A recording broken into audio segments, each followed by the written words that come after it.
Hello my friends, and welcome back to the rabbit hole, and welcome to another What's New in Skincare for the month of August and maybe July also. I confess that we fell a little bit behind in filming this series, although we did do a try-on for the month of July. However, I have got to make this video today because this is going to be such an exciting video. We have so many incredible releases, and get this video is actually going to be heavy on the drugstore and Korean skincare releases. In case you're new to this channel, this is a series where we discuss all of the newest releases in the world of skincare. There are timestamps and links in the description box below based on price point and category. So we have drugstore, Korean beauty, and high-end skincare.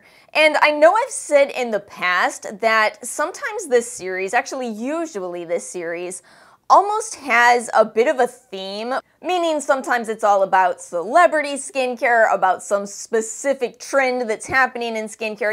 You know what it really is. Whether we like it or not, the world of skincare does follow trends. And here's what's so exciting. In this video today, it's not that it's a trend of one ingredient, a trend of one person. Instead, it seems to be that the companies I'm going to talk about today are really finding their footing. They're making better and better and better products that really suit what it is that they are individually going for. It's like a great video just showcasing the growth of a lot of my favorite brands. I do want to let you know I've been a little short on time, so I won't have the standard clips coming into this video. It's just going to kind of be a straightforward chat today, but as always, you can let me know if you want more of a review on any of these products, because as usual, in this series, we're talking about brand new releases.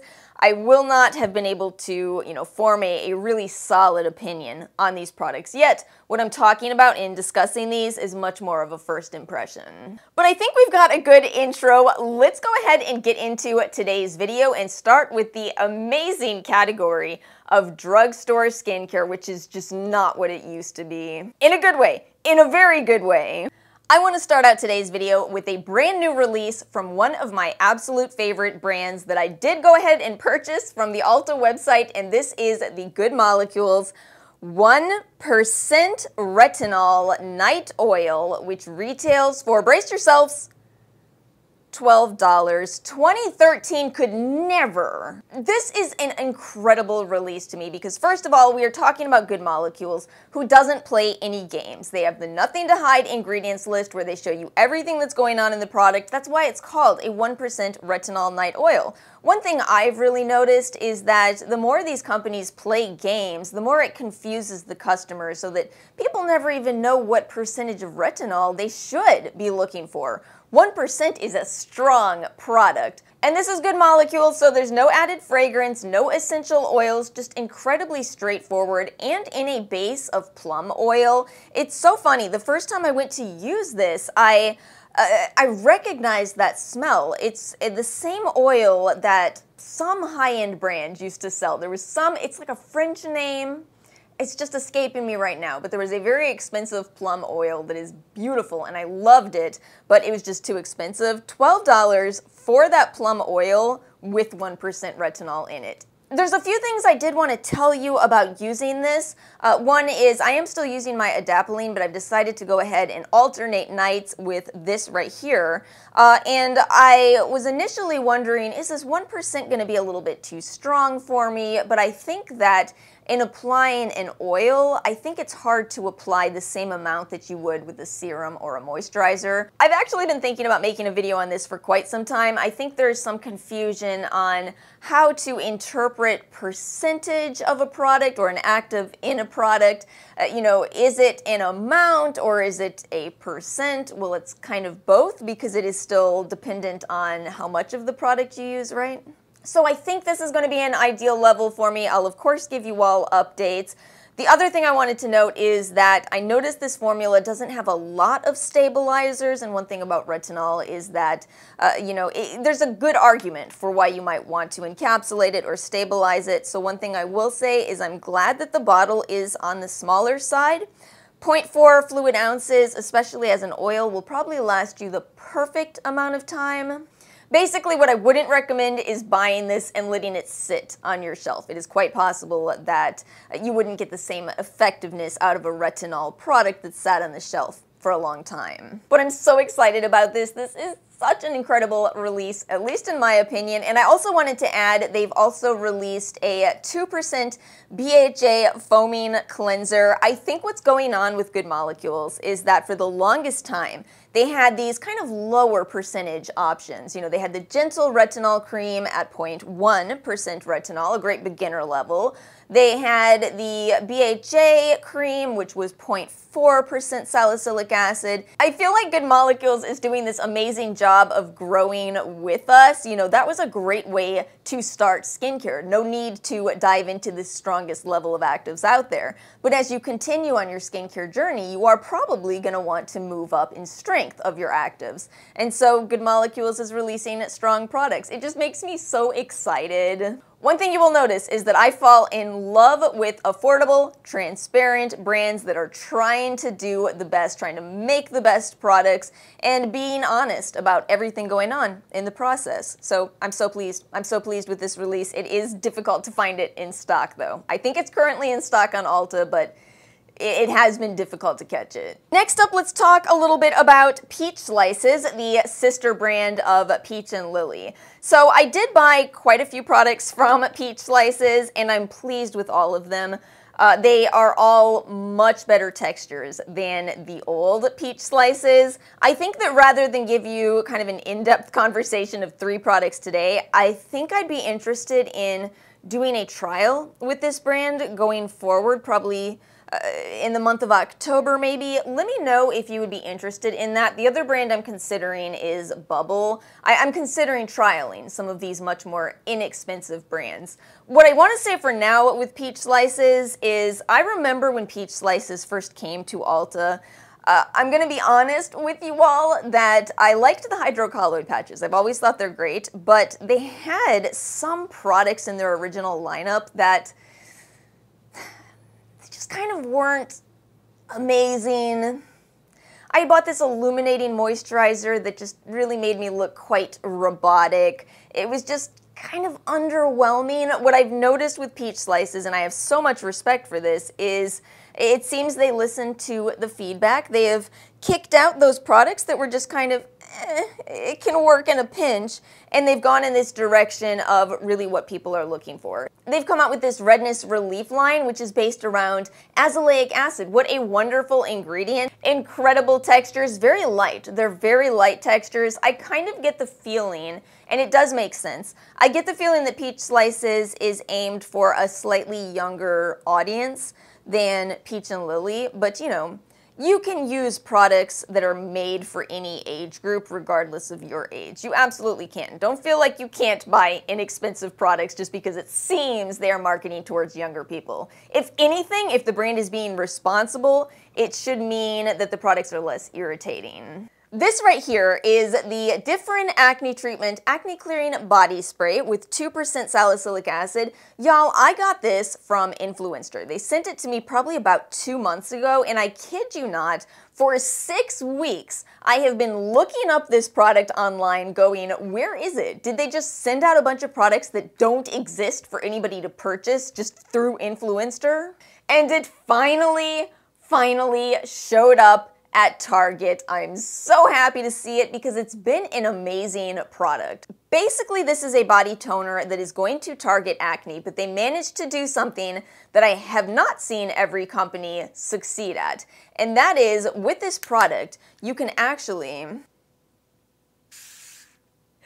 spray it upside down. That's impressive to me because it's not something that every company has succeeded at doing. In fact, the only time I've encountered this before has been through Medicube, which also has an amazing product. The only catch is Medicube is not as accessible as, you know, going to your local Target. And this is only $15. Now, in all truth, I looked at the ingredients list and I thought, there's probably going to be some people who aren't happy about the alcohol, the witch hazel in here. Nonetheless, this is a body product. It is not made for your face. As a body product, I tend to think it will be fine for just about everybody because the skin on your body is a lot thicker. It can handle a lot more. And in fact, as I always say, If you are struggling with finishing a product on your face, move it to your body. See if you enjoy it using it that way, just so you can get something out of that product. You might end up loving it. I was actually looking at the Differin options while we were at CVS the other day. Differin is really expanding their line, which is great because I don't know if it's just me, but the name Differin has kind of been synonymous with adapalene for me. If you saw my original adapalene video, you may remember I could not stop calling my La Roche-Posay adapalene Differin. Like the word Kleenex, right? You know how you're like, oh, I gotta sneeze. Does anyone have a Kleenex? And someone hands you a great value tissue. But Differin is not about to accept that. They're over here coming out with their own acne line and yeah, managing to do the upside down technology for just $15 for 6 ounces. Next up, we're going to talk about some really exciting news in the world of Korean skincare. I do want to quickly share with you actually 2 things. First of all, Skin 1004 did win, so I will be doing a brand review of this in the month of September. And I also wanted to share this new product with you. They've actually introduced a new line, and it is called the... I don't know how to say it. How do you say it? How would you say it? I want to say T-Trica, like trifecta. Or maybe Trica, like Trinity. But it's probably supposed to be Trica, like tea tree-ca. Regardless, it's the tea tree line. They initially started it with 2 products, but I just saw on the YesStyle website that they've now expanded this to a total of 4 options within this line. And the whole line is supposed to be geared towards people who deal with acne and specifically targeting improving the moisture barrier, which I just cannot stress enough. This is a very critical aspect of dealing with acne. If any of you were children of the 90s, you remember that we had such misguided guidance. We thought that you were just supposed to attack your acne from every angle, and it just made it worse for so many people because it's not just about attacking the acne, it's also about taking care of the skin around the acne so it doesn't get worse, so it doesn't deal with more breakouts. This was actually sent by Stylevana. I'll have a lot more to say with this towards the end of September. For now, what I want to say is I am just floored by this ingredients list. I love that the focus is not exclusively on tea tree oil, but rather the extract, and they have a very, very, very small amount of tea tree oil in here, which is the perfect amount, I would say. Tea tree oil is so potent as an antimicrobial ingredient. I honestly think you don't want to overdo it. But just the perfect amount, no added fragrance, no added essential oils,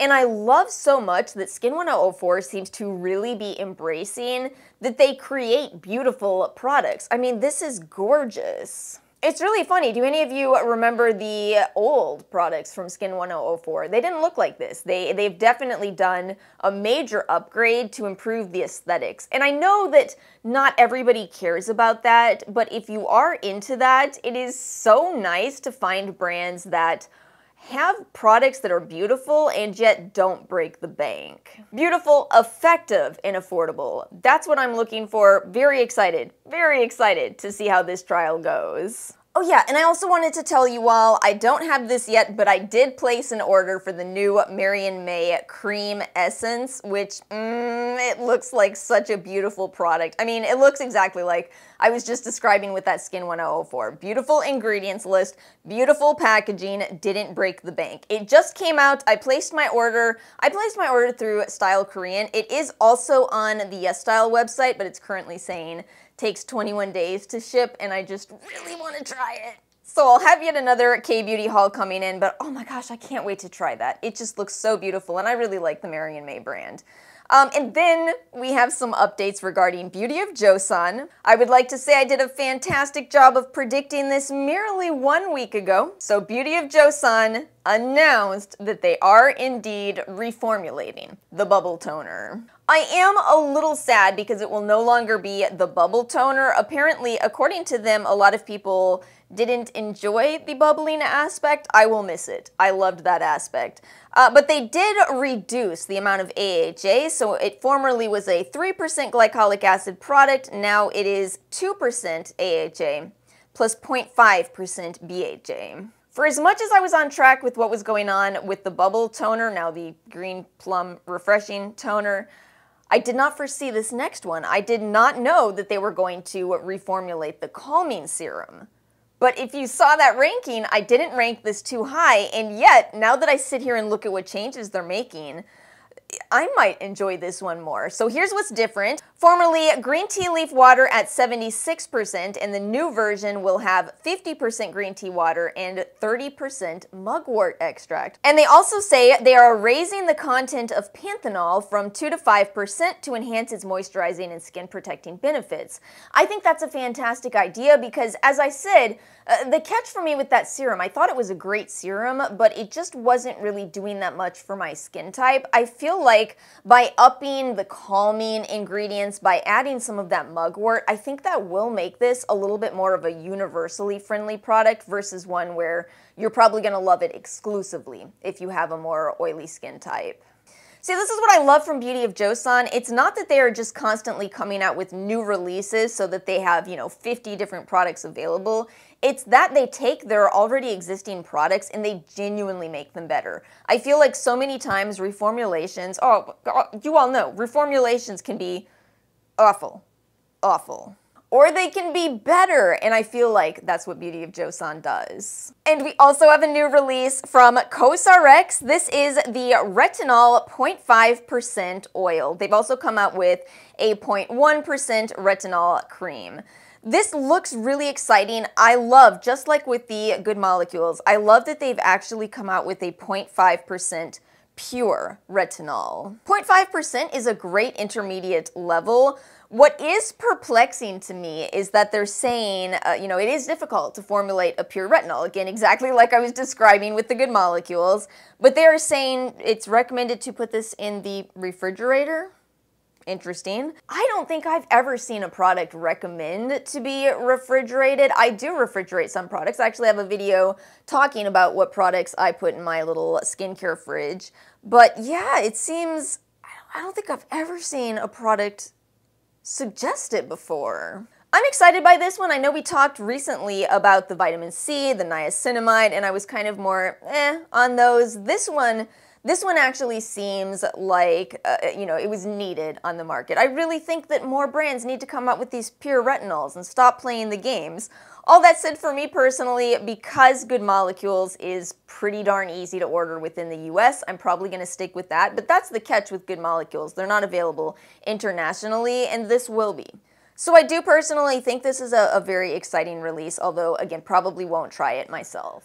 And let's end out this video with a conversation on high-end skincare. You know what's so funny, though? Our high-end section does not go very expensive. Well, no, it sort of does, because we're going to talk about the new Nuface.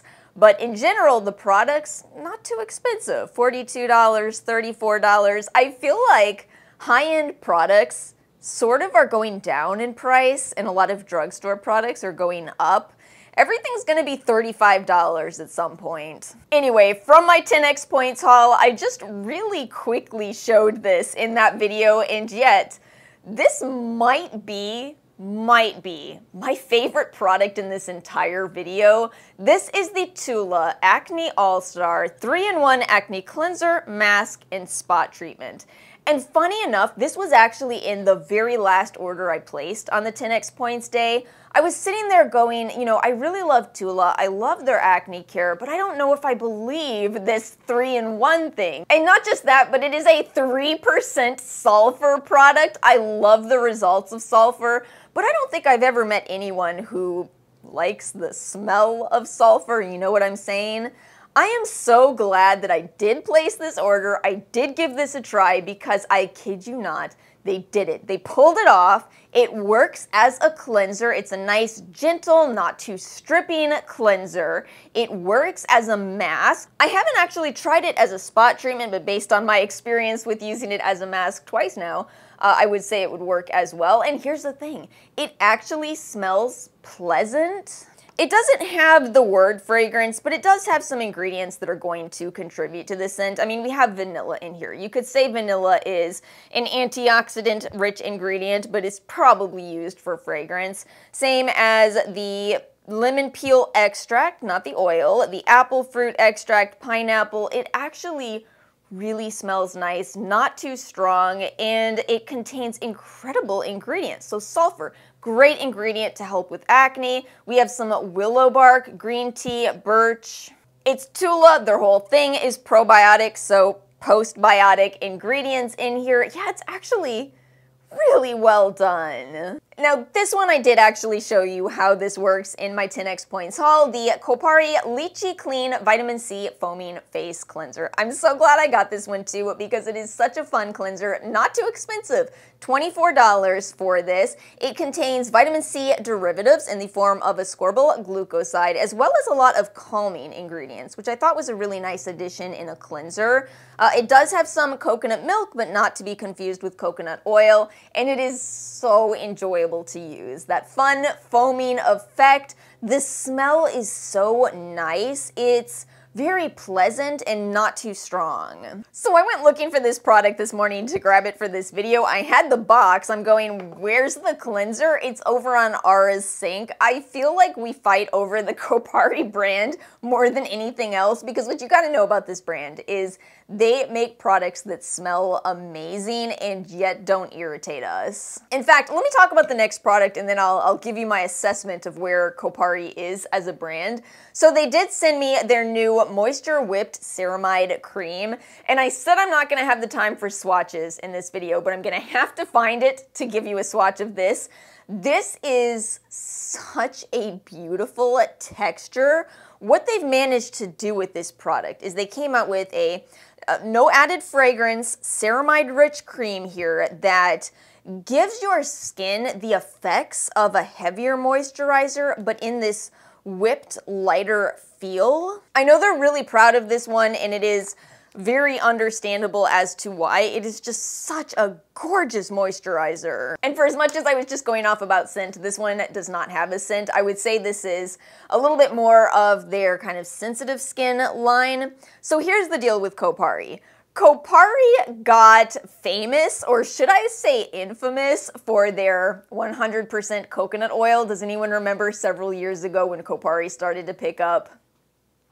Yeah, they had this 100% coconut oil and people had very mixed thoughts on it. I'm telling you, no publicity is bad publicity in the end because even though their original lineup was, focused around coconut oil, it did get their name out there. The thing is, I don't think that line was destined to succeed because a lot of people are hesitant about coconut oil. They've heard it's comedogenic and it doesn't work for everybody. So Kopari started to change their entire approach to skincare. They came out with products that, again, don't have the word fragrance, but they do have ingredients that, in some cases, will give the product some amount of scent, beautiful packaging, and all coconut oil free, but still using ingredients like coconut milk, coconut water that don't have that same risk of comedogenicity as coconut oil. The new line is amazing. I really should do an updated review of Kopari because of how different this brand is. Let me know if you're interested in that. And by the way, if you shop on their website, they have a lot of kind of bundle deals. There is one more product that I wanted to share with you in this video, and it's a reformulation. Farmacy has reformulated their Daily Greens Oil-Free Gel Moisturizer. You all know I have mixed feelings on Farmacy. I did get this in PR, and I gotta say, I did find myself over here going, that's change in the right direction. They have now removed the fragrance from this product. It is now an unscented product and they've upgraded to glass packaging. It kind of didn't make sense. I think I even said this in my Farmacy review. It really didn't make sense that they had the honey line that was all in glass packaging and yet for some reason the kind of more oily skin friendly line was in plastic packaging. So it is now in this glass packaging and again without any kind of scent. Yeah, there's no scent to this new version. I think what's really funny is I remember a couple years ago when, fragrance-free was really starting to pick up, I saw a lot of people saying they were so scared that it was just going to be a trend. I think it's the opposite. I think that fragrance-free is actually, for a lot of people, kind of becoming the default. And the reason I think that is because, the catch with fragrance is that there always is a potential for an allergic reaction. And the reason we buy skincare is so our skin can get better, not so we can, deal with allergies or breakouts or just the problems associated with potentially adding fragrance and other ingredients to products. Fragrance-free just makes it a little more predictable. You know that you don't have to deal with that specific concern around allergies. So I think it's smart for brands to upgrade to fragrance-free going forward. I don't think it is just a trend. I absolutely think it's here to stay. And if you do like fragrance, I think that it is smart for companies to list out the ingredients that they use for scent. For example, the Kopari and Tula products I talk about. There's nothing wrong with adding apple, pineapple, vanilla to the ingredients, but it will help people who have allergies to know that those are in there. This entire video up to this point has been amazing releases, really exciting. I feel like this never happens in What's New in Skincare. We have so much drama in this series, right? However, I do want to shift the tone a little bit. Not to say I'm going to say bad things about this, I'm just really not sure how I feel about this one. And that is the new Nuface. Nuface? Okay, that just pulled up such a specific memory for me, and I'm having trouble placing it even though I can see it really clearly in my mind. Why? It's Robin Williams. Is it? It's not Rick and Morty. Is it Mork and Mindy? Is it called that? No, it's Nanu. Oh my god, I kind of remember it. Have I ever told you all I have a very visual memory, which I think is why I like nostalgia so much, because in any given present moment, there's also something lingering from the past, and it's almost like it's right there in front of me. Is that strange? Do other people experience that? I don't know. Let's talk about this last product. This is new from Nuface. They've introduced their Mini Plus. And again, I don't know how to feel about this, because the thing that I always liked about Nuface is that they have the Trinity, which you can choose to buy. It's the larger version. It's more expensive, but you can choose to buy that if you want to buy the attachments for it. However, you can also buy the Nuface Mini, which is smaller and less expensive, and yet it has the exact same actual microcurrent to it. So I'm perplexed as to why they would come out with another option, because hypothetically, you already covered all your bases. You just buy one of those two and you have everything you should ever need. So why does this exist? And then I went to read the description of it on the Ulta website, and they're saying, unlock app exclusive Nuface 3-depth technology. Oh no, it's an app. What I liked about Nuface is that it actually wasn't an app. I appreciated that. I don't know what to make of this. I'm looking at the pictures and it looks like, I think it might be a little smaller than the already existing Nuface Mini, perhaps. But if that's the case, I will remind you all that I actually like the Foreo Bear. I think it's a great option, a little bit stronger than the Nuface, in fact. But I never liked the Bear Mini. The Bear Mini, for some reason, shocks me. So I don't know how this will be. There's currently no reviews on it. I do like microcurrent devices, but I just sometimes feel like what I don't like is unnecessary upgrades. We've been talking throughout this video about great, exciting reformulations in the right direction. This just sort of feels like, oh, now you gotta pay more for an app? For an app? But again, haven't tried it, and it's really, really hard to guess. If any of you have, leave a comment. I'm very perplexed on this one. But that is it. That is everything we have for What's New in Skincare August 2022. Let me know your thoughts in the comment section below. If you enjoyed this video, please do me a favor and make sure to hit the like and subscribe buttons. Have a wonderful rest of your week, and I will see you all next time.